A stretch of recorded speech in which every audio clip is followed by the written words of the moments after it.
Vous vous souvenez dans une vidéo anecdote, je vous avais raconté comment j'avais explosé un PC en cours de techno avec un pote. Et ben vous voyez ce pote, j'ai fait une autre connerie avec lui. J'invite mon pote à dormir chez moi un jour et on était très jeunes, on avait 12 piges genre. Et quand j'avais 12 ans, ça peut vous paraître un peu lunaire pour tous les jeunes qui me regardent, mais on pouvait pas envoyer des SMS en illimité ni appeler des gens en illimité. Enfin en tout cas, c'était pas la norme. La plupart des gens avaient un forfait où t'avais 2 heures d'appel par mois. Donc par exemple t'appelais ton père 5 minutes, sur les 2 heures ça t'enlevait les 5 minutes. Et ensuite t'appelais ta mère 1 heure, bah ça t'enlevait 1 heure. Il te restait en gros 55 minutes.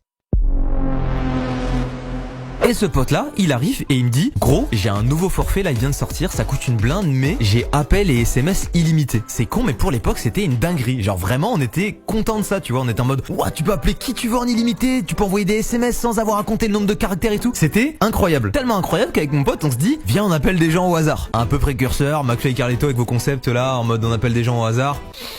J'ai eu l'idée il y a plus de 10 ans. Voilà, bon bah. Non en vrai Orvan, on appelle des gens au hasard du coup et on leur fait des canulars nuls à chier. Allô? Oui, allô? C'est Sarah? Sarah qui? Sarah Croche.